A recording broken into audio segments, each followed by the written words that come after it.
Yes, welcome back to Suprabhatam and Rohit. Dharmendra Pradhan exit అయ్యారు. ప్రహ్లాద్ జోషి ఆయన consumer affairs minister గా ఉన్నారు. ఆయన ఇప్పుడు విద్యాశాఖ బాధ్యతలు తీసుకుంటున్నారు. So what next? Yes, what next? ఇది ఇప్పుడు పొలిటికల్ సర్కిల్స్ లో జరుగుతున్న ఒక పెద్ద డిస్కషన్. కేవలం డిస్కషన్ మాత్రమే అనుకుంటే పొరపాటి. ఈక్వేషన్స్ కూడా అలానే కనిపిస్తున్నాయి. అందుకే మోదీ కేబినెట్ ప్రక్షాళనపై ఇప్పుడు అందరి ఫోకస్ పడింది. నీట్ పేపర్ లీక్ వివాదం, సిజేపీ ఆందోళనతో విద్యాశాఖ మంత్రి ధర్మేంద్ర ప్రధాన్ రాజీనామా చేశారు. ఆ బాధ్యతలను తాత్కాలికంగా ప్రహ్లాద్ జోషికి అప్పగించారు. ఇప్పటికైతే అసలు పొలిటికల్ గేమ్ ఇప్పుడే స్టార్ట్ అయిందని ఢిల్లీ వర్గాలు చెబుతున్నాయి. నీట్ వ్యవహారం ఒక్కడే కాదు, అయోధ్య విరాళాల చోరీ, E20 పెట్రోల్ వివాదం వంటి అంశాలు డబుల్ ఇంజిన్ సర్కార్ ని డిఫెన్స్ లోకి నెట్టుతున్నాయి. డామేజ్ కంట్రోల్ చేయకపోతే ఇటు పుట్టి మునుగుతుందనే అంచనాలున్నాయి. దీంతో కేబినెట్ రీషఫుల్ కు సిద్ధమవుతున్నారు. అంతేకాదు ఈసారి కేబినెట్ లో భారీ మార్పులు ఉండొచ్చు అనే సమాచారం అందుతోంది. ఆర్థిక మంత్రి నిర్మలా సీతారామన్ కు శాఖ మార్పు, పెట్రోలియం మంత్రి హర్దీప్ సింగ్ పూరికి ఉద్వాసన, ఇక తెలంగాణ కోటాలోనూ మార్పులు జరిగే అవకాశాలు ఖచ్చితంగా కనిపిస్తున్నాయనేది రాజకీయ వర్గాలు చెబుతున్న మాట.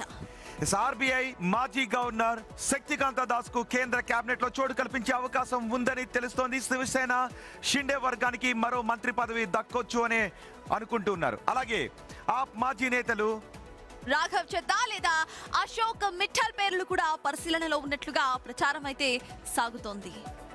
మొత్తం 25 నుంచి 30 మంది మంత్రుల శాఖల్లో మార్పులు ఉండబోతున్నాయి. 10 నుంచి 15 మంది కొత్త ముఖాలకు ఛాన్స్ ఉండవచ్చని ఒక అంచనా. త్వరలో ఎన్నికలు జరగనున్న రాష్ట్రాలను దృష్టిలో పెట్టుకుని కేంద్ర కేబినెట్ కూర్పు చేయబోతోంది బీజేపీ అధిష్టానం. సో కేబినెట్ మార్పులకు సంబంధించి మరింత సమాచారం మా ప్రతినిధి శివ అందిస్తారు. శివ, కేబినెట్ మార్పులకు ఎలా ఉండే అవకాశం ఉందని తెలుస్తోంది. ఆ మార్పుల్లో ఎటువంటి ఈక్వేషన్స్ ఉంటాయి? రాష్ట్రాల వారీగా, మిత్ర పార్టీల వారీగా? డెఫినెట్గా రోహిత్ అన్నట్టు అన్ని విధానాలు కానీ అన్ని అంశాలను పరిగణలోకి తీసుకుని ఈ కేంద్ర కేబినెట్ పక్షాలను భారీగా ఉండబోతోంది. ఇప్పటికే రాజ్యసభ పదవీకాలం ముగియడంతో కొంతమంది మంత్రులు వారి పదవులకు రాజీనామా చేశారు. ఇటు Dharmendra Pradhan neat paper leak బాధ్యత వహిస్తూ విద్యార్థులు సిజేపీ నిరసనతో ఆయన రాజీనామా చేయాల్సి వచ్చింది. ప్రజెంట్ అదనపు బాధ్యతలు ప్రహ్లాద్ జోషి చేపడుతున్నారు. ఇక రీషఫ్లింగ్ లో భాగంగా సుదీర్ఘంగా 2014 నుంచి ఎన్డీఏ అధికారంలో వచ్చినప్పటి నుంచి ఇప్పుడు మూడోసారి కూడా కొంతమంది మంత్రులుగా ఉన్నారు ఎన్డీఏ కూటమిలో. ఇప్పుడు మోడీ టీం అనేది మారబోతోంది. యువతను ఎక్కువగా ప్రోత్సహించే విధంగా, మిత్రపక్షాలకు ఎక్కువగా స్థానాలు కేటాయించే విధంగా కూడా ప్రచారం జరుగుతోంది. Petroleum minister at the same time Nirmala Sitharaman కి సంబంధించిన ఏవైతే ఇటు పదవులు ఉన్నాయో అవి కూడా మారే అవకాశాలు ఉన్నట్టుగా కనిపిస్తున్నాయి. ఇది మేజర్ గా వినిపిస్తోంది. సో ఇది నిజమే అని అనుకోవచ్చా మనం?